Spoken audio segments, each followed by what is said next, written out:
কে শেফালি? দেখ আজও চিনে ফেললি। আমার কথা ছাড়, তোর কথা বল। মামা বাড়ি থেকে কখন ফিরলি? আমি তো কালই চলে এসেছি। তোর মামাতো বোনের বিয়েতে বেশ মজা করেছিস না? আচ্ছা, জামাই কেমন হয়েছে রে? পুরো ফিল্মের হিরো। কি চেহারা, কি চওড়া ছাতি, কথা বলবার কি স্টাইল। ব্যাস ব্যাস ব্যাস, এখানেই থাম। তোর যদি এতই ভালো লেগে থাকে তাহলে বোনকে তুলে বিয়ের পিড়িতে তুই বসলি না কেন? তুই না দাঁড়া, তোর বিয়ের সময় তোকে পিড়ি থেকে উঠিয়ে তোর বরকে যদি বিয়ে না করেছি। আমার বর? খুব হাসছিস না? আচ্ছা দেখবি আমি যদি তোর বরকে। আরে হিংসুটি, আমার মতো অন্ধকে কেই বা বিয়ে করতে রাজি হবে যে তুই তাকে আমার থেকে কেড়ে নেবার ভয় দেখাচ্ছিস? রাজি হবে না মানে? আরে যদি কোনো ভ্রমর তোর মতো ফুলকে দেখে, সে তো আর অন্য কোনো ফুল থেকে মধুপান তো দূরের কথা, তার উপর বসবার কথাও চিন্তা করবে না। কিন্তু যে সময় পাশে এসে দেখবে যে ফুলের গন্ধই নেই। ওহো, ছাড় সে কথা। তোর হিরোর খবর কি বল? হিরো? ওই যে রে, সেদিন যিনি হিরো সেজে তোর জীবন বাঁচিয়েছিলেন, সে আর এখানে আসেনি? না, সেদিন আমাকে পৌঁছতে এসে আমার মামুর কাছে যা অপমান হয়েছে, এখানে আসবার কথা হয়তো চিন্তাই করবে না। সে না এলেও তুই তার কাছে গিয়ে মামার হয়ে ক্ষমা চেয়ে নে না। হ্যাঁ, অনেকবার ভেবেছি, কিন্তু কোথায় ওকে পাবো যে ক্ষমা চাইবো? কোথায় পাবো মানে? আমি না কালই তাকে আশ্রমে দেখেছি। কি বললি? আশ্রমে? কিন্তু তুই তো তাকে আগে দেখিসনি, চিনলি কি করে? আরে সেদিন তোর হাতে যে ভায়োলিনটা ছিল সেটা ওর হাতে দেখলাম। আমি তো গিয়ে ভোলাদাকে জিজ্ঞেস করলাম, ভোলাদাই আমাকে বললেন যে উনি তোর জীবন বাঁচিয়েছেন। এই কাল দুজনে একসঙ্গে ওর কাছে যাবি?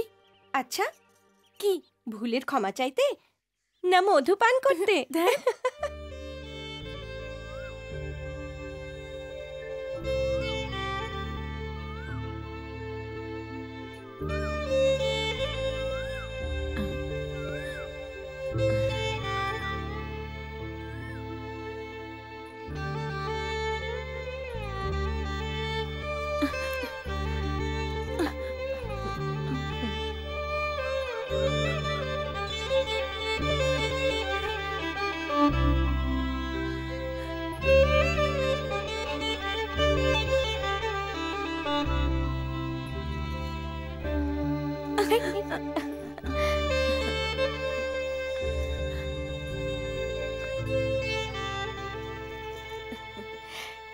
একটু শুনবেন?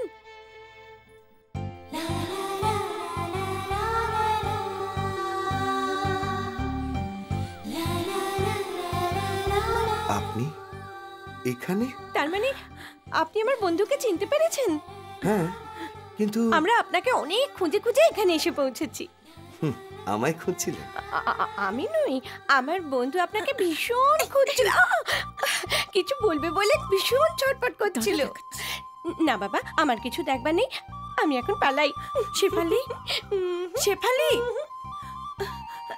শেফালি! উনি চলে গেছেন। চলে গেল? আপনি আমায় খুঁজছিলেন?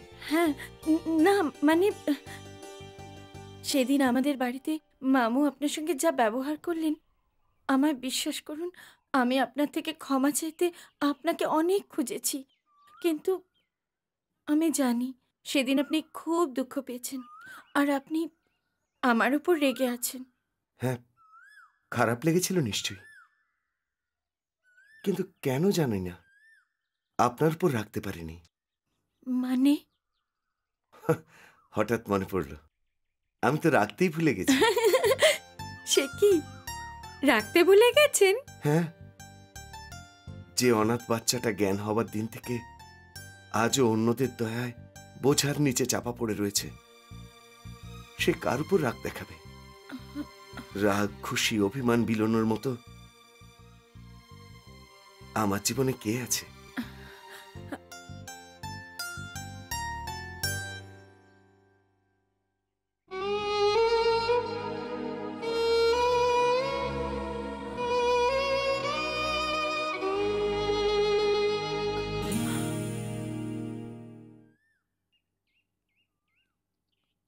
কেমন লাগলো? দুঃখ লাগেনি, বরং আশ্চর্য হলাম। আমি সুরের কথা জিজ্ঞেস করছি। আমি আপনার জীবনের কথা ভাবছিলাম। আমার জীবনের কথা? নিজের জীবনের ওপরে এত অভিমান করে আপনি এত খুশিতে থাকেন কেমন করে? আপনি গান গাইতে পারেন? মানে? সঙ্গীতে ডুবে যান, দুঃখ ভুলে খুশিতে বাঁচার সূত্র পেয়ে যাবেন। আপনি আমায় শিখিয়ে দেবেন? আমি? হ্যাঁ, আপনি।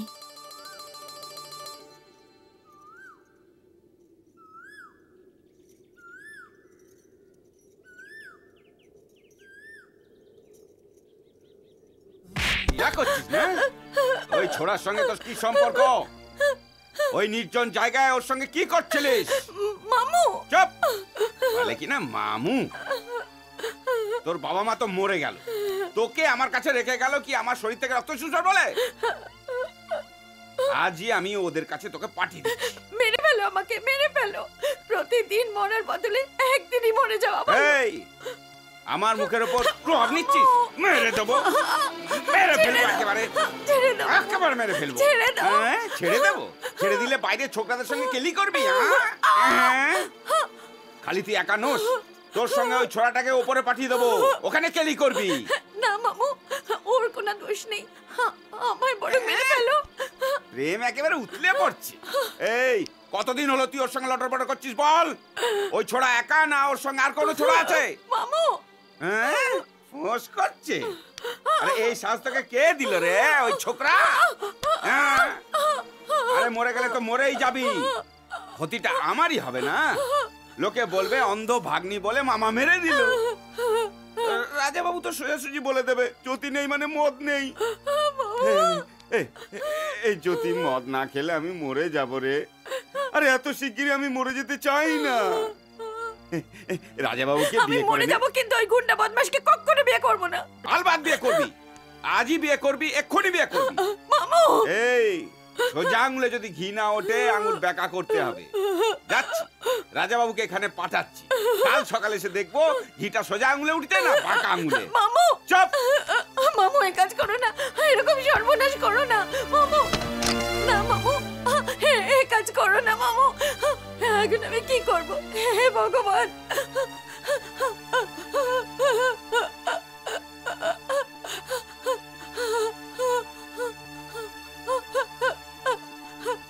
আমাকে দয়া করো প্রভু, আমাকে দয়া করো।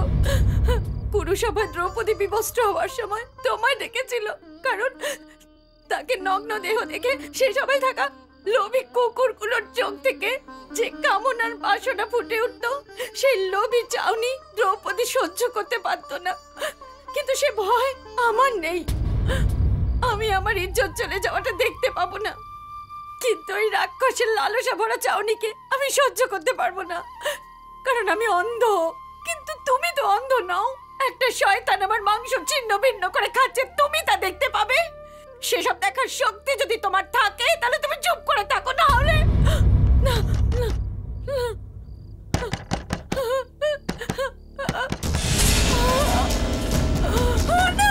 না, আমি হাত জোড় করছি, আমার ছেড়ে দাও, আমার ছেড়ে দাও, আমার একটু দয়া করো, আমার দয়া করো। আমি একজন অন্ধ, আমার সর্বনাশ করো না। আমার আমার কাছে আমার ইজ্জত বড়, আমার ছেড়ে দাও, ছেড়ে দাও। জ্যোতি! তুমি? হ্যাঁ জ্যোতি, আমি। কিন্তু তুমি এ কি করছিলে? বাবু!